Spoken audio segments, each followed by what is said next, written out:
नमस्कार मंडळी, स्वागत आहे तुमचं आमच्या चॅनलमध्ये। आवाज महामुंबईचा, शोध बातमीचा, कौल मनाचा। चला तर मग आमचे चॅनल लाईक करा, शेअर करा आणि सबस्क्राइब करा। धन्यवाद। पोलीस मित्र संघटनेच्या उपोषणाला यश। कर्जत उपजिल्हा रुग्णालयातील वैद्यकीय अधीक्षक यांची बदली।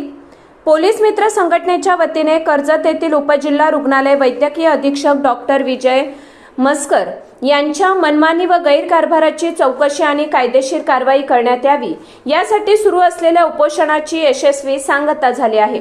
या प्रकरणी कर्जत उपजिल्हा रुग्णालयाचे वैद्यकीय अधीक्षक डॉक्टर विजय मस्कर यांची बदली करण्यात आली आणि त्यांच्या जागी दीपक अडकमोल यांची तात्काळ नियुक्ती करण्यात आली आहे। कर्जत येथे असलेली उपजिल्हा रुग्णालयात विविध प्रकारचे गैरव्यवहार झाले असल्याचा पोलीस मित्र संघटनेचा दावा होता।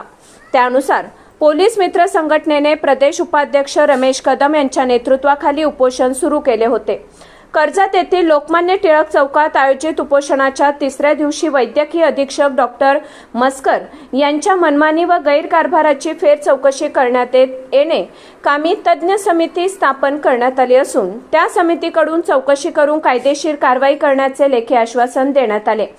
त्यानंतर सामाजिक कार्यकर्ते रमेश कदम यांच्या उपोषणाला यश आले असून उपोषण स्थगित करण्यात आले आहे। चौकशी व योग्य कायदेशीर कारवाई करण्यात न आल्यास स्थगित केलेले उपोषण पुन्हा सुरू करण्यात येईल असा इशाराही यावेळी सामाजिक कार्यकर्ते रमेश कदम यांच्याकडून देण्यात आले आहे। आवाज महामुंबईचा चॅनलसाठी संतोष पेरणे, कर्जत।